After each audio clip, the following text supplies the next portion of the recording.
paper reports that two of the male prostitutes were given a late-night tour of the White House last year.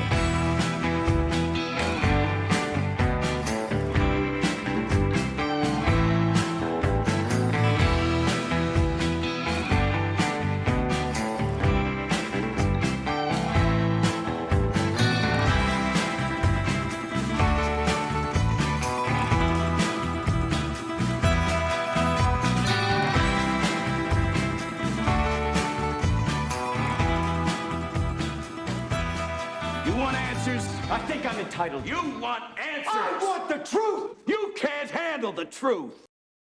Hi, everybody. My name is Nick Bryant, and welcome to the Nick Bryant Podcast. My guest today is Aaron Good. He has a PhD in political science, and he's written a book, American Exception, Empire and the Deep State.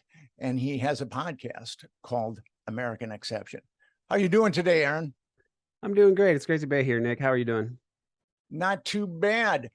So tell us a little bit about your book. Well, it is a political science dissertation, but it is very different from most political science dissertations. I did rewrite it so it would be, easier to read and not full of academic jargon.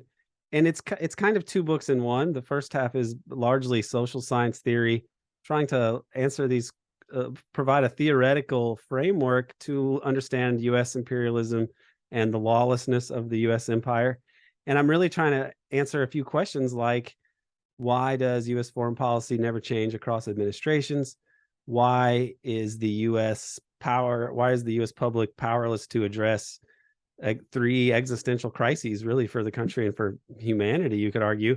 Nuclear war, the nuclear doomsday prospect that hangs over all of us, climate change, and enormous inequality, economic inequality, material inequality on Earth. Why can we do nothing about this when democracy suggests that, given the technology we have, we should be able to construct a society that basically is able to take care of the necessities of life for everybody? When we have that ability, why don't we do it? So that's what I wanted to look at, and I do it by looking at social science theory, so political science and sociology, and thinking about a definition of the state and the deep state that is sort of overrides democracy in the United States. And then the second half is more on the history of the American empire. And I lay out how it was Wall Street backed forces, the Council on Foreign Relations, paid for by the Rockefeller Foundation, that carried out, along with the State Department sanction, the War and Peace Studies Project. Alan Dulles was vice president and wrote some of the reports, the main reports in this whole studies project. And it laid out how the U.S. was going to eventually enter the war, because it started before the U.S. had even entered the war. And it said the U.S. is going to eventually enter this war, and we should win because we're the most powerful industrial, center in the world. And at that point, we're going to be in a great position of power, and we can remake the world order as we see fit. And so they plan out institutions like the IMF. The dollar system gets organized around this time at Bretton Woods, 1944.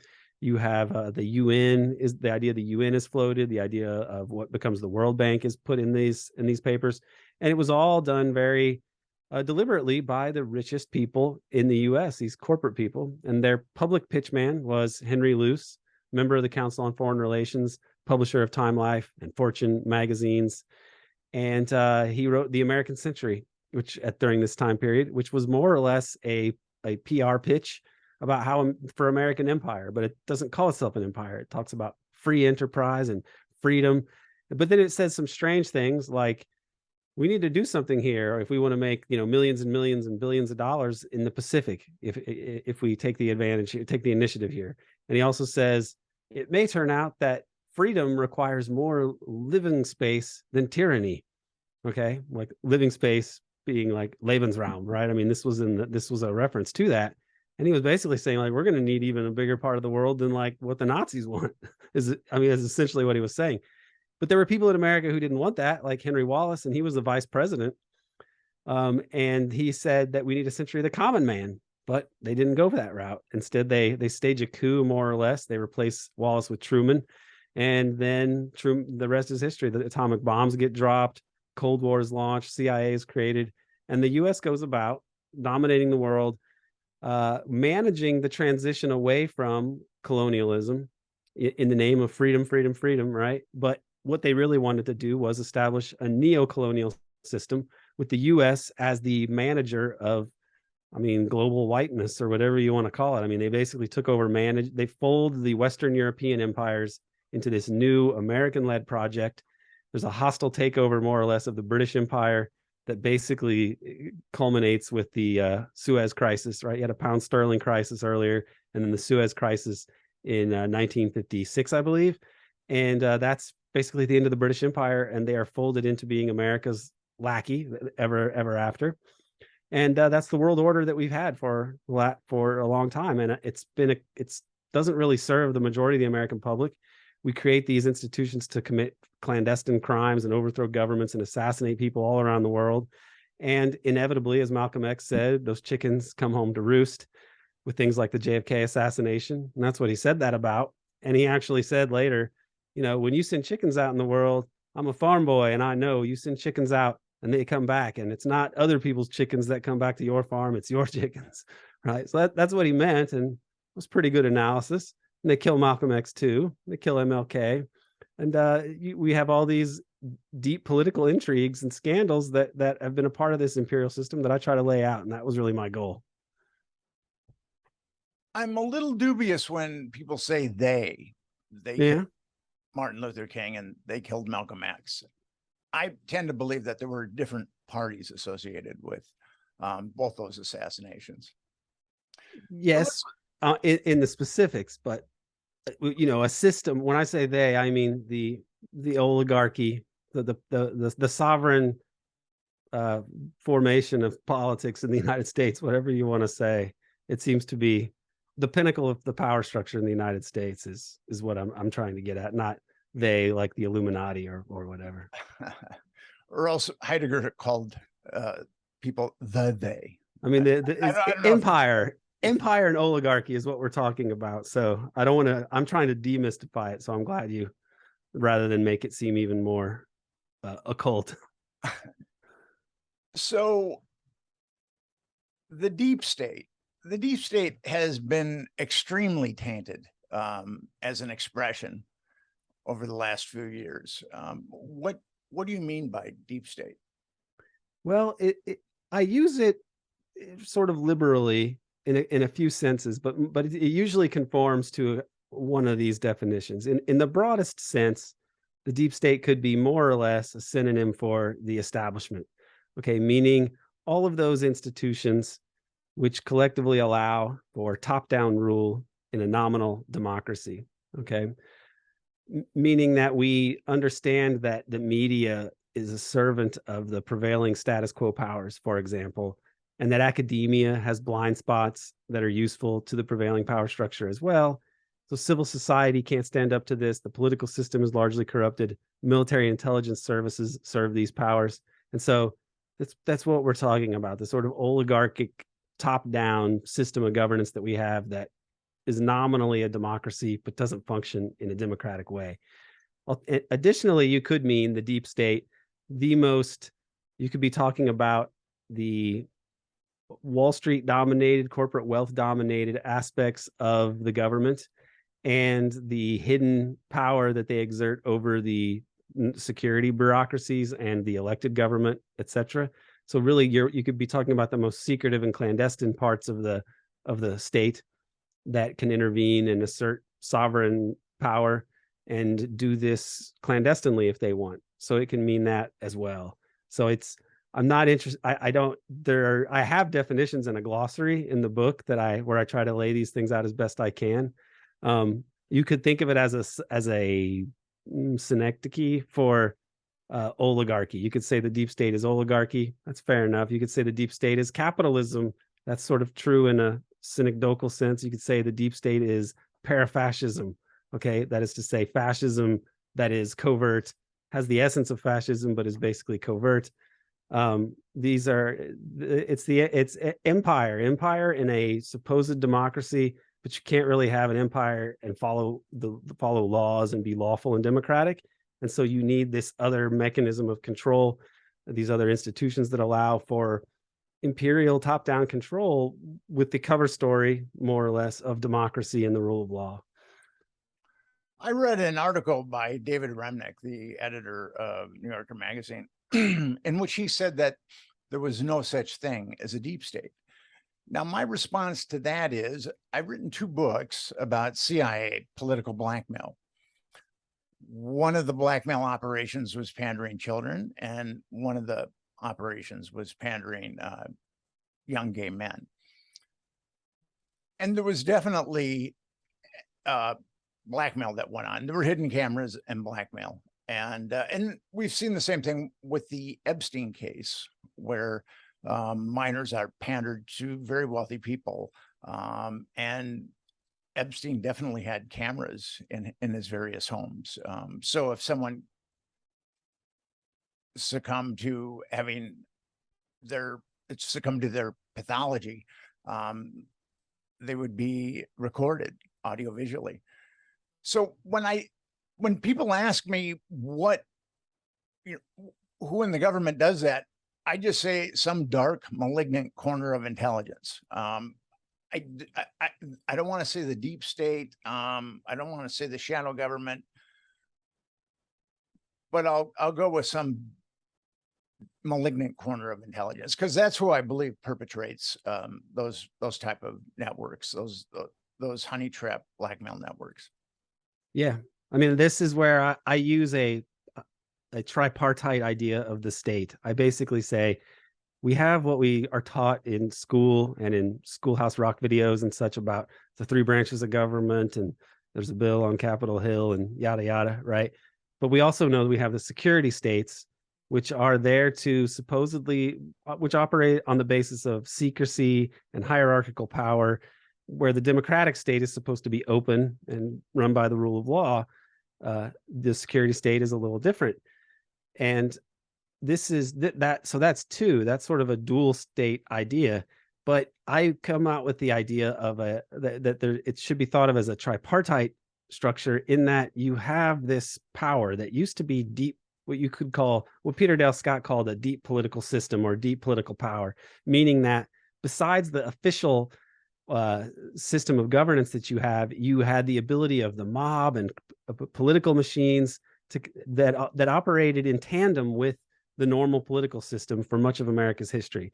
The argument that I make is that with the creation of the national security state, what used to be called the deep political system gets absorbed into this new system of governance, which has this national security state, but it also has deep political power intertwined with it and over top of it. And then that grows and grows to the point that it's not so much a deep political system like Peter Dale Scott describes. Like, you could think of the mob in Chicago as operating as a kind of deep political system where you have all these unsolved political murders, that it actually gets brought in and given state sanction. They pull Meyer Lansky asks to have Lucky Luciano sprung from jail in World War II.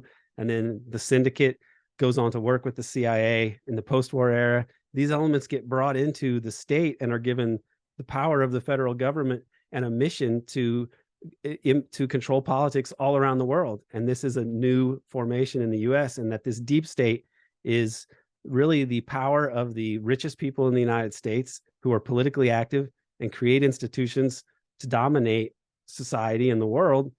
A lot of them are in the national security state, but they are also politicians. You know, Eisenhower comes to office on oil money. CIA gets established by Wall Street bankers who are arguing for it to be created. Allen Dulles was a corporate lawyer running the CIA. It's like so the security state that gets created is very important, but what is it really defending? Is it defending the public state, or is it defending deep political power or the deep state? And so it's not a perfect clear-cut way of like putting everything in a box. It's more like, think of a Venn diagram, and this deep state is sort of over everything. It's over the public state. This deep political power is over the public state, your democratically elected people, and also the security state. They created it to their specifications. And so the security state could conceivably protect democracy. The FBI could go after anti-democratic bad actors and so on. They could go after people that engage in sexual blackmail rather than using those practices in an anti-democratic way. When de Gaulle used his security services to go after the French deep state, more or less. That's really a great example of how this could potentially work. It doesn't have to be, the security services don't have to be the servants of oligarchy. In theory, they could safeguard the democratic state. They don't. And that, I think, is the heart of the problem. So you're differentiating security state from deep state. In a way, I say there's a lot of overlap.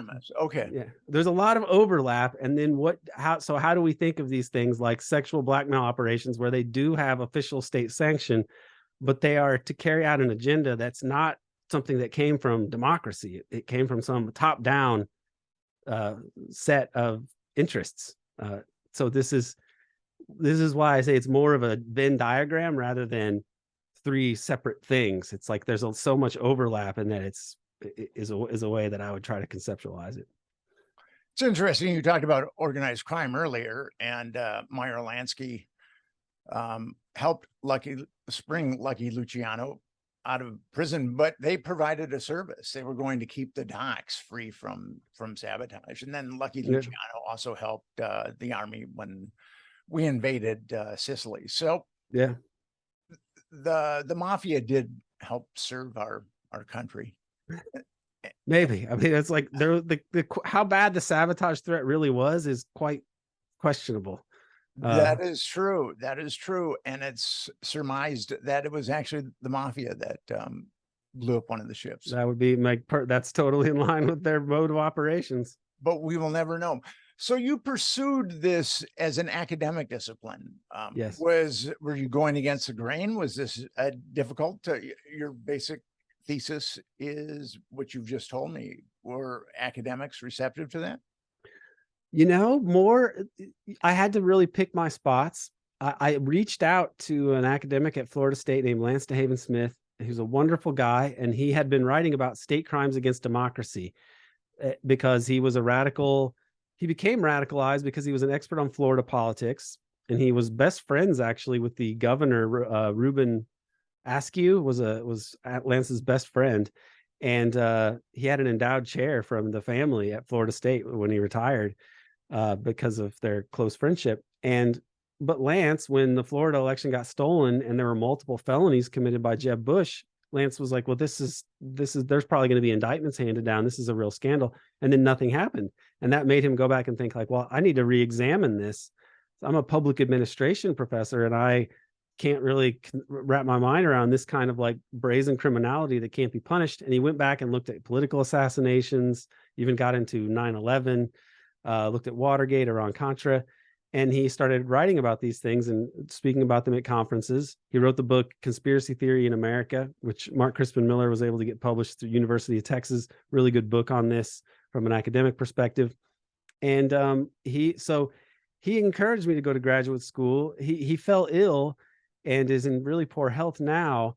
But at the time, it seemed like perhaps there was a group of scholars I could get in with, and that would be something I could do academically. At Temple University, I was able to find enough people who were open-minded enough that I could get through the program. But I was always the person in our courses who was saying like, no, this isn't how it happened. This is like there's a different story of how like the Indonesian government fell and Sukarno took over. Like I was always there, sort of an annoying presence, I think, to my professors, perhaps, because although some of them did appreciate it, and there are more people there who understand that most of political science is kind of bullshit, and they get this, but they are there and they just do a job. And so identifying those people and having, or at least open-minded people and getting them on my committee was how I was able to get through. But I realized that the opening up of American politics that I thought might take place by the time I was done had not happened. And so when I finished the degree, I was like, well, I think I need to probably do a podcast or something else like this, because the empire is still too overpowering, and this scholarship isn't accepted by the establishment, even though I think it's really the more important work that should be done. Nobody does it because academics want to advance in their careers, and this isn't the way to do it, by poking the bear of the top of the regime, really. I studied philosophy in college, and you studied political science. My goal was to be either a philosopher or a very well-educated parking lot attendant. And actually, I haven't worked at a parking lot, and I kind of gave up trying to be a philosopher. But it's interesting. My philosophy advisor was a friend of mine, and he had a very open mind. And I ultimately moved to New York City, and we kept in minimum touch for, I was here probably about 7 years when I got into investigating the Franklin scandal. And I went to Minneapolis and I saw him and I showed him Conspiracy of Silence, which is a documentary that was made about the Franklin scandal. It's kind of a rough documentary. And Discovery Channel, right? it was going to be on the Discovery Channel, yes. And then I showed him some documents that I had, which were pretty incriminating. I showed him the U.S. Customs report on the Finders, which was a group that was seemingly doing nefarious things to children. And then the CIA quashed an investigation into that group. And I showed him this stuff and he laughed. He could not, and he had become chairman of the philosophy department at that point, but he could not register with any of this. I mean, he could not, he didn't even begin to cogitate about it. He just summarily dismissed it. And that's what I found with people on the left is their denial is cynicism. And people on the right, their denial is kind of predicated on dogma. And I think that those are the two different mechanisms of how people deny like hardcore realities. But I wrote the book, The Franklin Scandal. It's a big book. I got lots of documentation in it. And he didn't even read the book. I mean, and then he sent me an email that I was a conspiracy theorist without reading my book. He said he read some of the epilogue. These are people who should understand that's a good example of the sort of short circuiting of our brains in terms of if you're a philosopher and you speak and write about philosophy, you're supposed to have a certain precision with language and so on. And the term conspiracy theory is the way that it's used is nonsensical. It's like, we know that people do conspire. It's a whole legal category, that is brought into criminal proceedings and so on. And a theory just applies to any explanation that people are able to cobble together to explain a certain phenomenon. So if all these people that are, the Cold War was a conspiracy theory, that there was this global communist conspiracy everywhere, and that you had to be perpetually vigilant against it. And the war on terror was the same thing. It was a terrorist conspiracy everywhere. Everybody's conspiring. And so, and the CIA is officially charged with conspiring. That's covert operations with cover stories are just a fancy way of saying conspiracies. So this represents a real mind control. It's like it's mind control in action. The fact that a philosophy professor would say that and really be like, I don't even want to need to look at your book. I mean, that's perfect. It's terrible, but it's perfectly captures this. I was very shocked by that because he had played such an integral role in helping me with my free thinking abilities, and his mind had completely shut down to free thinking. I was actually appalled by that.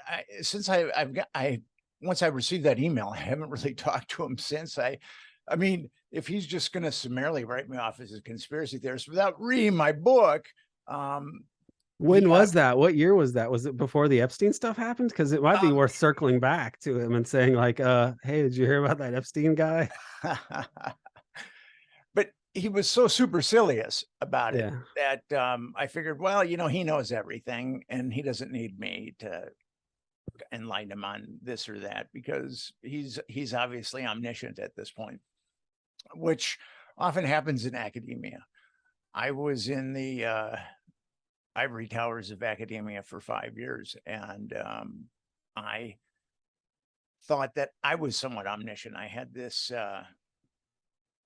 pretty good position, and I was essentially getting paid to write academic papers on ethics, and I really thought that I understood how the world worked. I knew that the CIA toppled dictators because, or toppled elected officials because they had threatened to socialize or nationalize, like Guatemala or Iran. You know, I was aware of that Mossadegh and the president of Guatemala had transgressed against corporate America, and then the CIA came in and toppled them. I knew that. I mean, I was aware of that, and I always thought that magic bullet that killed JFK was a little fishy because it did a lot of different things. So, but I never really put it together that there were major changes in our government because of that. When I think of the Kennedy assassination, I mean, now I can look at it from a completely different perspective, and now I can look at those coups from a very different perspective. But I really did believe this, that our intelligence or some dark malignant corner, but wouldn't traffic children. I thought that there was a line that we wouldn't cross. And then once I realized that that line has been crossed, I thought that nothing is sacred with these people. If they're going to destroy innocent children, they're willing to destroy just about anybody. And that was stunning to me. That was a stunning revelation to me. And then I ultimately, that started my my voyage into I had a lot of reading to do to catch up on because I was trying to make sense. How did this happen? How did the government become so perfidious to allow this? And I had to read a lot of books to begin to understand it. Yourself, when did you have your political awakening? Well, I was a Democrat. I grew up a Democrat and worked on Democratic campaigns and stuff in the past. Obama's failure to confront the crimes of the Bush administration. I'd already read some on CIA covert operations and other things, so I was more radical. I actually worked for Barack Obama's campaign in 2008. I went to the inauguration and so on. And but after he was elected, you have the Honduras coup, and you have the Libya business, and you have the bailouts. You have billions, and then for the banks that should have gone under, and then also trillions created by the Fed to perpetrate all sorts of chicanery to artificially pump up this system that the U.S. had created. But then there's no money for homeowners to, like, it would have, for a fraction of the money of the bailout, they could have paid off everybody's mortgage. They choose not to do that. They choose not to let student loans go out. So there's so much evidence that this is just a scheme of the people at the very top to keep this racket going and to really dominate everyone.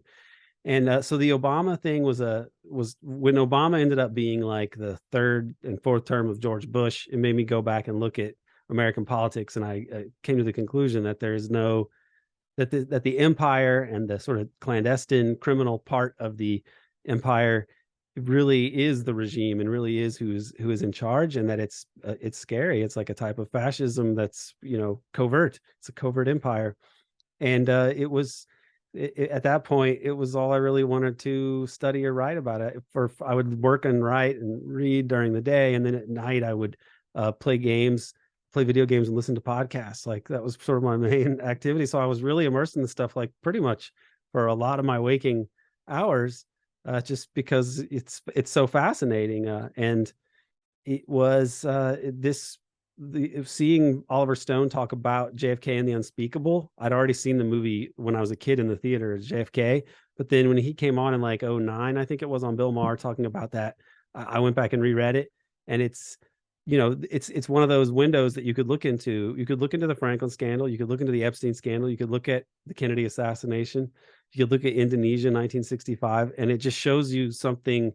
If you look at it honestly and you aren't in denial, then you have to revise your understanding of the way our system works. That it's actually a very dark and sinister system with a spectacular amount of mythical propaganda that everybody is subjected to, that obscures it, and it makes people want to deny it and look away, and then write other people off as kooks or conspiracy theorists for talking about these things. But As we look at how this empire is kind of crumbling now, which I do think we are seeing, because all empires do, I think it may open up a chance for us to grapple with this and maybe finally get at, have some kind of reckoning that we've long delayed, dealing with, because it's so undeniable now. And it is. When you talk about how they could traffic children, I would just, how could they do this? How could they do that? What I would say is, this is not just the empire is the empire, and all empires are like this. It's sort of intertwined with the history of human civilization. Is pretty much a history of empires when you look at it. And every ruling hierarchy that exists, every class that rules and has a position of power and wealth, they only have those because they exploit people below them, and that they do not really regard much of the population as fellow humans. They see them as some kind of other to be exploited and dominated. And so when you do that, when you can kill people without batting an eye, when you can wipe out huge populations of people that stand in the way of your like imperial plans and so on, then it's not so different from trafficking in children. It's the same kind of like detachment from human morality, in order to acquire more wealth and power. And it's, in a way, it's just a part of civilization. There's the good parts that we can have progress because of civilization, but it's also built on exploitation and dehumanizing people. And that's the way to think about it, and not have it be so soul crushing, because it's part of the human existence. But we need to understand it and try to create better institutions. With America's children, I think that there is like a wholesale destruction going on. 20% of children live below the poverty threshold. 12 to 13% of them experience hunger on a regular basis. 18% of them spend significant time in homeless shelters, and 4 million of them don't even have health care insurance. Now we're talking children, America's most vulnerable class. And I look at that as a wholesale destruction of children, and I look at Franklin and Epstein as a retail destruction. Where there's going to be a retail destruction, there's going to be a wholesale destruction. Yeah. I mean, they're realistically, the crimes of Spence and Franklin and Epstein are inconsequential compared to what the actual structure of the system does on a daily basis. I mean, 9 million people around the world die of starvation and malnutrition a year. I'm sorry, a year, 9 million people die. It could be eliminated with a fraction of the Pentagon budget, I'm told, or in Peter Phillips' book, he also says a small tax on billionaires would basically eliminate that. But what does the U.S. do? It actually overthrows governments that try to deal with poverty in their countries, like Venezuela. So this is the system. And yeah, as you say, the retail aspect of it versus wholesale, it's the system is so much worse than all of these spectacular things. Like the spectacular crimes of Epstein and the Franklin scandal are like grains of sand compared to what the actual system does year in, year out. It's staggering. In Greek mythology, there was a snake called Ouroboros that would perpetually devour its tail. And I see that happening in the United States right now, where you've got these children that are just really so many children are just growing up in horrific conditions. So the country, instead of helping them, has more or less turned on them. And I find that really, really disturbing. There was a study by University of Michigan researcher, his name was Greg Duncan, and he found that if a child is born at a low weight, at a low birth weight, which is generally the product of no prenatal care, and is subjected to poverty in his or her first 5 years, if they're white, they will have an IQ of 90. If they're black, they will have an IQ of 85. So immediately, if they grow up in poverty and they're at a low, they're out of they're not going to be productive members of society. They're going to live very, very difficult lives. And that our country, with all its wealth, would allow mothers not to have prenatal care or ensure that children didn't grow up below the poverty threshold. I just find it, to me, it's stunning. Yeah, there was a change in the United States. I think that for the earlier decades after World War II, you had trends towards well, American liberalism, like basically an increase in social programs and so on. This continued through Johnson, even really through Nixon. Nixon was the last person to like expand on the welfare state, which is something that people don't always think about. But in the 70s, I believe that as a few things happened. For one thing, there was the reaction to this 1960s and the uprisings and people protesting like college students and so on. And if you read the Trilateral Commission or the Powell memo, business elites were talking about how this was a real problem, that people had lost faith in the establishment, and we need to really look at this. They're biting the hands that feed them. They're complaining about the system, and like, but we're the ones who pay them, and all this. So this is no good. And when you look at what happens policy wise, they stop trying to solve social problems, more or less. Like they actually think they come to the conclusion that the affluence and widespread prosperity of the 50s and 60s and 70s was responsible for democratic aspirations of people and people pushing back against the system and so on. I really believe that what happened in the 80s with Reagan and so on, and it continues up to the day, austerity and this neoliberal ideology, is that they realized that a population that was more precarious and less economically secure is not going to agitate in the workplace, and they're not going to agitate politically. They're going to be easier to divide and so on and pit against each other.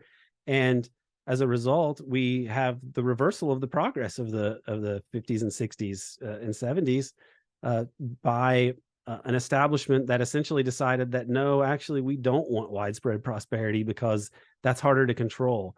And the outcome, a consequence of that is we are essentially doing physical violence, physiological violence to kids' brains and so on by putting them in these conditions.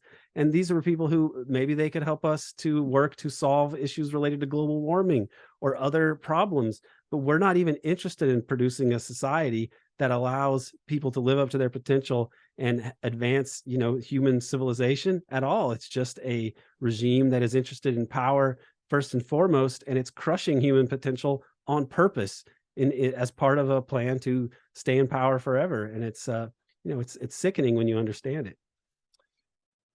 I find it very interesting how, healthcare, Martin Luther King said depriving people of healthcare is the worst deprivation. And actually Nixon came up with a national healthcare plan that the Democrats shot down. When I think of Nixon, you think of Nixon as this malignant, evil little guy, like Simon Bar Sinister out from Underdog, if you like Underdog. And but yet he did try to nationalize healthcare. And the Obamacare is basically what Clinton tried to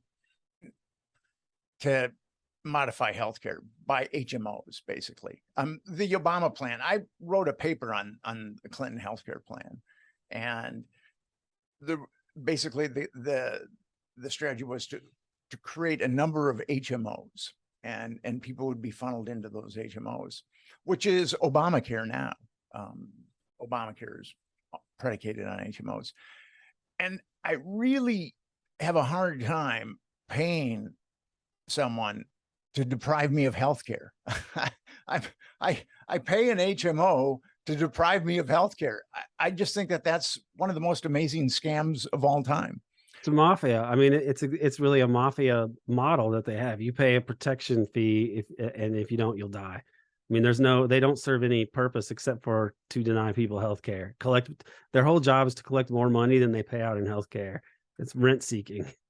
What's interesting is the healthcare budget is over $1.5 trillion now. And we still have a number of people that are uninsured. And if you look at private overhead, or the overhead for private healthcare insurance versus public healthcare insurance, it's a little mind-boggling. I'm using a study from the Rand Corporation, which was right of the posse comitatus, but they nonetheless said that with healthcare, with private healthcare, 14 to 17% of it is administrative overhead. So that's 14 to 15% is just what the people at the top are kind of ladling out of the system. And when you put that next to 1.5 trillion, I mean, that works out to be millions and millions of dollars. And I will admit that Medicaid and Medicare are inept programs, but their administrative overhead is only like, at least when the study came out, was 4.5%. So if you look at 17% of $1.5 trillion and you look at 4.5% of $1.5 trillion, there is like a $200 million differential that just goes into the pockets of the people at the top of HMOs, and they pay themselves very, very well. I mean, there's been some blowback about that when we realized that the presidents of HMOs are paying themselves over $200 million a year to deprive us of healthcare. But that's always bothered me, is that I think healthcare should be a right and not a privilege. It's a system that, if you stop and think about it, only those people who are drawing those $200 million salaries, and I guess a lot of upper and middle management people, have any stake in this system. Every other business outside of the healthcare industry would have a big incentive, in theory, to want to see the state, single payer, because then you wouldn't have, that would be it's a huge expense for companies to pay to insure their employees. And if you had single payer, it would be way, way cheaper. So it would be a huge economic benefit. Additionally, they always say, well, okay, but how are you going to pay for that? How are you going to pay for that? Well, of course, as you point out, it's cheaper to have a single payer thing. So they're saying, how are you going to afford this less expensive thing? We're already paying more for it. So that's asinine on its face. But the other issue is that the US, because of the dollar status, we run huge deficits every year anyway. Because the rest of the world accepts the dollars that we get, and because of the way that finance works and money creation works, it doesn't really, even Michael Hudson points this out all the time, The Economist, it doesn't even have, sure, find some way to tax people and so on, but the US runs huge deficits all the time anyway. Like, they could just essentially set up the program on a haphazard basis and try to supplement it this way or that way. But like, ultimately, we already run huge deficits. It's just, we have this idea, or it's a practice that's not really defended on its merits, where military budgets that are huge can exist year in, year out. Nobody's going to say how you're going to pay for it. If you do anything that's going to change the balance of power and of people over the oligarchy, like healthcare for everybody, or education, or housing policy, then it's how are you going to pay for that? How are you going to pay for that? So these are just ways of not just profiteering off the population, but really of maintaining control over them. It's horrendous. I find it interesting. As I said, Obama dusted off Clinton's healthcare plan and instituted it, but the majority of Americans wanted a single payer system. Yeah, in spite of all the propaganda against it, and they still do. And Obama had a majority in the House and also in the Senate. We could have a single payer system right now, but instead we have countless HMOs shaking people down. Yeah. To me, I find it rather disgusting. No, it's really, it's almost like Obama said to like some neighborhood in whatever, in New York, okay, you guys have a problem with these protection rackets, the mob, they're charging you. Well, how about we create a program where the federal government will subsidize your payments to the mafia. Okay, this is like essentially what they're doing. They're not saying like, why don't we get rid of the mafia? They're like, okay, how about we'll pay the mafia a little bit for you. It's like a military industrial complex model. It's madness. So when did you come across the Franklin scandal in your quest for understanding how our government works? It's a good question. I think I heard I bought you the book like in 2010. I looked on Amazon when I interviewed you for the American Exception not that long ago, and it said last purchased in like 2010, I think. So it was pretty early on. And I'd heard you on interviews with in different places really around that same time period. So now we're talking more than 10 years ago. And I heard you talk. I heard you talking about the book and comparing it to the other book by John DeCamp. And I thought that whole thing was fascinating, and it was really overlapping into issues I was already really interested in. So I had followed your work since then, and then it all seemed of a piece to me to the other things I was looking into: the CIA's connection to drug trafficking operations, overthrowing governments, political assassinations, all these things. They're all connected, and I don't mean this in a tinfoil hat way. I just mean that it's all part this criminal clandestine side of things is a part of our system of governance, and the Franklin scandal is a good example of that. And it just shows the total amorality of the people running things, that really they have to be servants to the higher immorality that prevails in the at the pinnacle of the American power structure. Because if they're not willing to do the most sinister things, somebody else will, and that's just the mentality that they have, is holding on to power at all costs. And anything that you can imagine that would have some utility to the powers that be, it's logical to say that they'll pursue it based on what they've already demonstrated. And Franklin scandal is a part of that, and it's a horrifying part, but it's something people need to bear witness to. When the Franklin scandal came out, I could not get anyone interested in it. I live in New York City. I live in the mecca of publishing. I had a number of friends that were in the business, and I knew that most of them would abrogate their responsibilities and not help me. But I didn't think all of them would. And as it turned out, nobody helped me. Of all the people that I knew in the media, nobody helped me.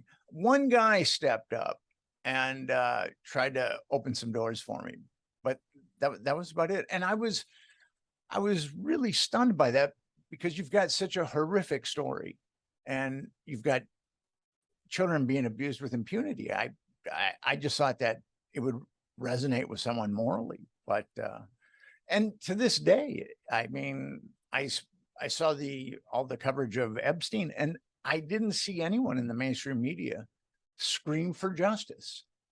I know. And what really troubles me is you've got documented child molesters. We know who they are because their names have come up. And we know and victims have named a number of people. And now that Epstein isn't providing them with little girls, these are predators. I mean, some of them are super predators. I mean, someone is providing them with little girls right now, as you and I speak, because that's just the nature of that kind of predatory behavior, is it doesn't stop. Yeah, there are people who have stepped up to replace the Epstein function, I'm sure, and they may be more low key now, and they probably are not as public facing as Epstein was in the way that it's done now. But I know that they're not going to abandon that practice. Well, the thing about it is, in Epstein, the Palm Beach Police Department would not back down, despite all the heat put on Michael Ryder, the chairman, or the police chief. And in Nebraska, the Franklin Committee, which was a Senate subcommittee that was looking into the Franklin scandal, they would not back down.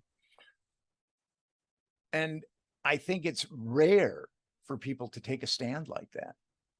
With the Finders, you saw that quashed immediately, that cult that was doing nefarious things to children. I mean, as soon as the CIA played its trump card, everybody just fled.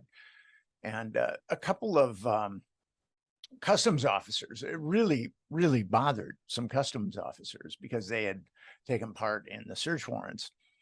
And they eventually slipped that report to 3 members of the House of Representatives.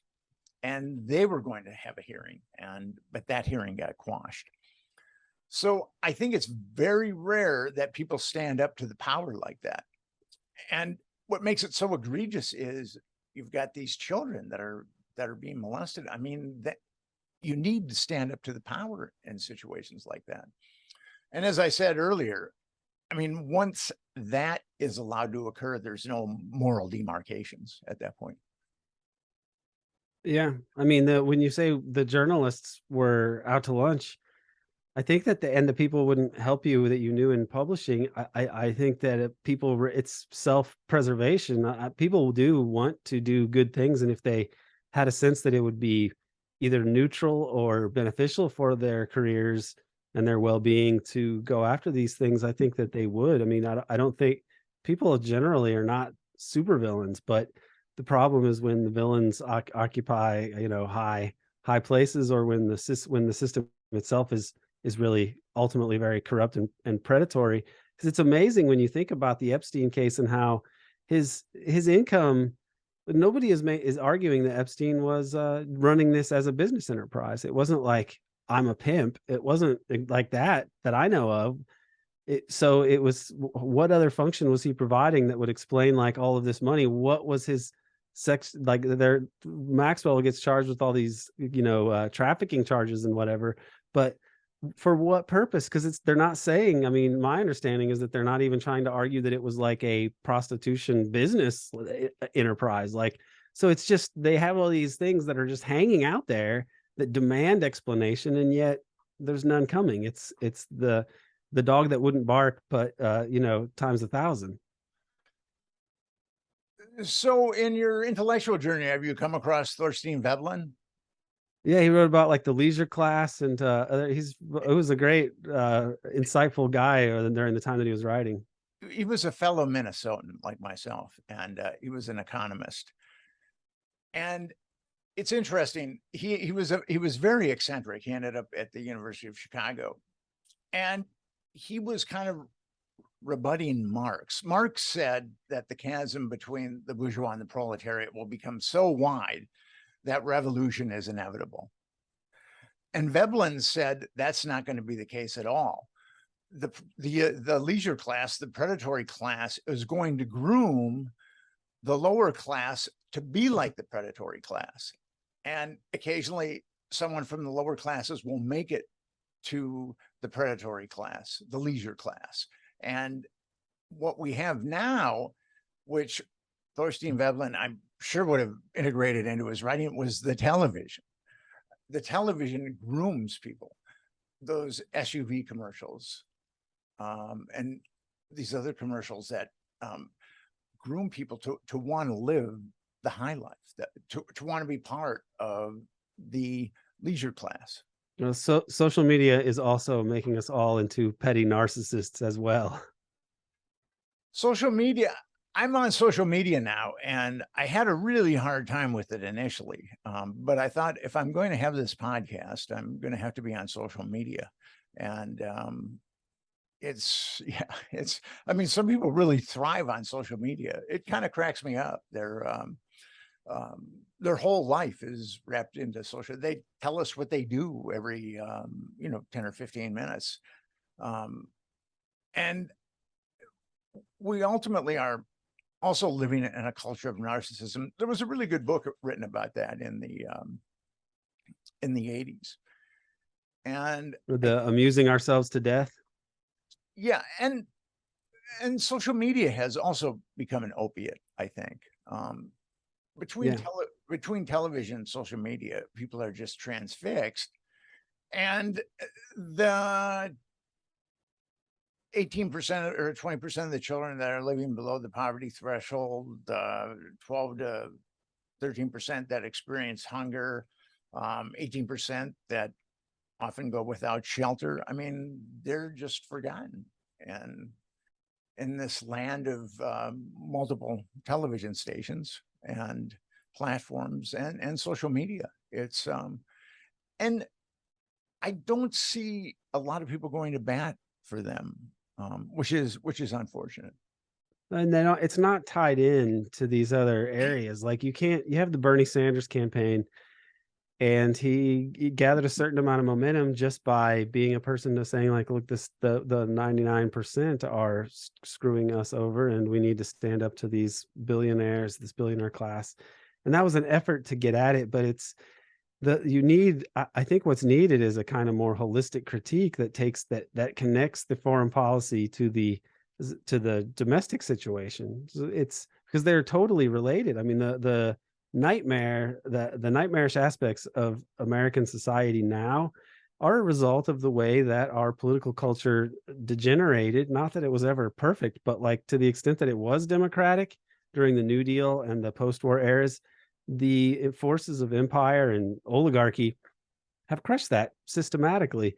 And people don't even, there's no public figure that is allowed to really speak to that. Even Bernie Sanders, his critiques of US foreign policy were very weak, and even he basically came along and was like, Russiagate, yeah, that's right, the Russians need to stop doing this bad stuff. He should have pushed back against that and said Russiagate was a hoax, like it was. And he should have said, he should speak about the Progressive Caucus, what they did, the way that they folded on the Ukraine business. There's nobody standing up really to the war machine. So this is it's difficult for people on the left to even know what to do. But I think if they don't make the empire is really the main objective of the people running things. Like the domestic stuff is secondary to them. And the people that are thinking that they're going to like somehow affect things politically in the US without really dealing with the source of the power of the oligarchy, which is the fact that they preside over this global empire and this global dollar denominated capitalist system. If you don't take that away from, if they don't lose that, then there's not much hope to do much domestically, because the oligarchy is sustained by this bubble of enormous wealth from this corrupt system that they maintain on a global level. And then a fraction of their money is spent basically befuddling and neutralizing the US political system. And that's how it goes. The more positive or potentially hopeful news is that the US empire is going to go the way of all empires. And externally, the US can't control. They can mind control the US public well enough and pit us against each other, arguing over abortion or pronouns or other things that the oligarchy doesn't really care about one way or the other. But overseas, there's pushback. The global South is where under neo-colonial domination for hundreds of years, colonial domination for hundreds of years, and then neo-colonialism since the end of World War II. They are not taking US side in current conflicts. And China and Russia and Iran are also this axis of resistance in Eurasia that I think is ultimately going to be able to supplant US imperialism, and we may be moving towards a multipolar world. And so at that point, perhaps we will have the chance to or it'll be a necessity almost to look at how it got so screwed up, and how we came to live under such a terrible system. People will actually have to face reality, and they can't be like your friend just going, conspiracy theory, I don't want to think about it. I interviewed Ari Ben Menashe. He was a Israeli agent, and we talked about the blackmail enterprise. And I said, well, isn't that disheartening that the people that are using blackmail, whether it be children or anybody else, they obviously have the power to quash the Department of Justice, to quash FBI investigations, to quash Secret Service investigations, and that's what really troubles me. Is what did he say though? Because he seems like he seems to have some kind of conscience about this, but yet he was in that world. And so how did he try to explain this? He just said that he just kind of shrugged his shoulders and said, that's the way it is. Yeah. So you've got these, you've got this malignant corner of intelligence perpetrating all these things. And I don't know if we're going to see, I was hoping that things like Franklin and Epstein would open people's minds because it's so egregious. But only one person in my family has read the Franklin scandal, because they experience so much cognitive dissonance when they try to read it that they would rather not. Yeah. And I see that cognitive dissonance in media. When I was pitching people in media, there was so much cognitive dissonance when I brought this up that, and as I've said before, they could say, well, this is a horrible story and we have to help Nick Bryant. Or else they could say to themselves, Nick Bryant is crazy, so I'm going to go home tonight and have dinner with my family, and then we're going to watch television. Mary Poppins, maybe. So right. The cognitive dissonance is a killer. You talked about the New Deal, and there was a chapter in American history that's quite fascinating pertaining to oligarchs, the Smedley Butler. It was very interesting. There was a very revered Marine general. His name was Smedley Butler. And the banksters at that time thought that Roosevelt was imposing some kind of socialist agenda on the United States. So they went to Smedley Butler and they said, let's take over. I mean, the military will listen to you because you're a hero. And Smedley Butler went to the Roosevelt administration and said, you know, these guys are planning on taking you over. And I find that fascinating. I don't know how many Smedley Butlers are left. That's what's troubling. Well, I mean, that is an early example of like the difference between before World War II and after, because what they were attempting to do was to use a sort of a deep political system in some way, like trying to use other outside groups, like the American Legion was, I believe, involved in that, and the Liberty Lobby was also, and they wanted to stage a coup against Roosevelt, and the idea was to use the bonus army to do so, I believe, or people that like World War I veterans. You know, I don't think it was before the bonus army came to Washington, or no, it was actually after. I take it back. After, yeah. So the bonus army is at the end of Hoover, and so that's why and Smedley Butler spoke to those guys for hours. You know, when they were camped outside of Washington before MacArthur came in and burned their encampment down. But they thought that Butler could command the bonus army, and that would be enough to be able to like install basically a puppet dictatorship of some kind. But Butler had some integrity which they didn't understand. Apparently they chose the worst guy, which I think they did because he had the most cachet with the troops. They trusted him. Yes. But that was before there was something like the CIA, like those kinds of functions in the future, like the people that got rid of JFK. At that point, you don't have to like rely on some, you know, general who's got a following because he has, you know, integrity or whatever. You have an organization that is systematically setting about creating the ways to carry out covert operations and so on. And that's the change. I think that's where those forces that were trying to get rid of Roosevelt, they go on to get rid of Henry Wallace, and they go on to get rid of JFK. They go on to set up the CIA. They set up a global empire. It's not a coincidence that Butler was talking about his Marine Corps days and being a gangster for a big business in the Caribbean and in China and so on, because that's what he did, and he knew it. But those people, when they went out, and those types go on to take over America and to take over most of the world, and that's how it's been run since the end of World War II. It's unfortunate that Wallace, who was Roosevelt's vice president, was jettisoned from that ticket. There was a lot of skullduggery involved, and Harry Truman was put in as the vice president, and he had been financed by some pretty nefarious gangsters back in Missouri. The Pendergast. He indeed, the Pendergasts. He was known as the senator from Pendergast, and unfortunately, he ended up with the senator from Pendergast ended up with atomic bombs. Well, the guy Burns, Jimmy Burns, I think it was Burns. You know, the guy, the military guy who was the director of the, along with Oppenheimer, the civilian running the Manhattan Project, and he described Truman as a little boy on a toboggan, meaning that like he really wasn't. It wasn't like he said, "Hey, let's bomb the country." It's more just like he got out of the way. And that characterizes much of why he was chosen in the first place. It's interesting. Richard Feynman, who's a very interesting guy, he was a physicist at Los Alamos and worked on the atomic bomb. And he'd talk about taking furloughs to San Francisco, and he'd see buildings going up. And he wanted to go and tell those people, don't put that building up because it's just going to come down. He was that affected by what was going on. And I felt kind of a similar thing when I realized that the Franklin scandal was real. I would see people and I would think to myself, you don't know how malignant this government can be. You're propping up this government, and it can be so malignant that it panders, or part of it can be so malignant that it panders children. And I felt some identification with Feynman at that point. It was kind of strange. And as Smedley Butler said, war is a racket. That's one of my favorite quotes of his. So, Aaron, do you have any closing questions or comments?